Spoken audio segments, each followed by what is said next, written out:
Hello friends, इस कहानी का शीर्षक है वो 30 दिन। यह कहानी है मीनू की, जिसने 10वीं की बोर्ड परीक्षा दी है।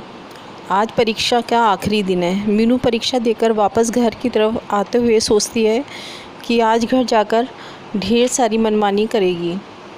मीनू सोचते हुए रास्ते में जा रही थी कि तभी सड़क की दूसरी ओर एक स्मार्ट सी युवती, छोटे छोटे बालों वाली, आँखों में धूप का चश्मा लगाए, बैग कंधे पर लटकाए सड़क पार कर रही थी।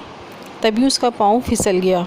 मीनू ने उस औरत की कोई सहायता नहीं की और उसको देखकर हंस के ताली बजाने लगी और आगे निकल गई।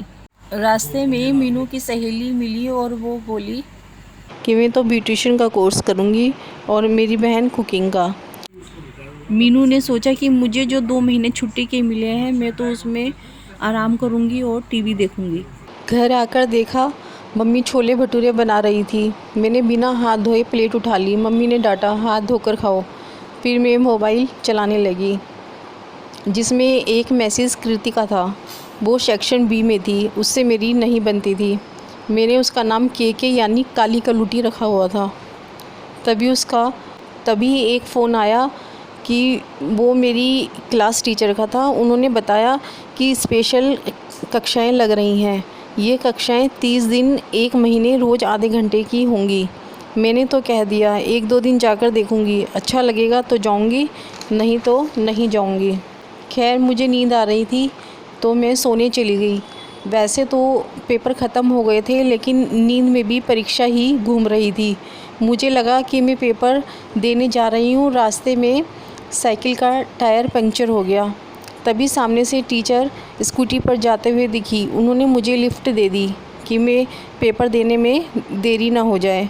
सबसे पहले मैं पहुंच गई। तभी ध्यान आया कि मेरा रोल नंबर की पर्ची तो साइकिल पर बैग में ही रह गई।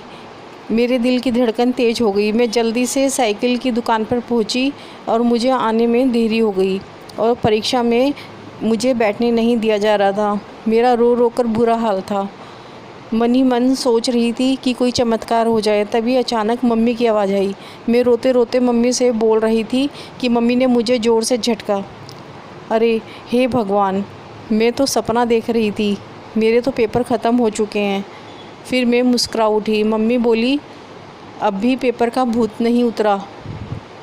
उफ़, भगवान का धन्यवाद करके मैं करवट बदल कर सो गई।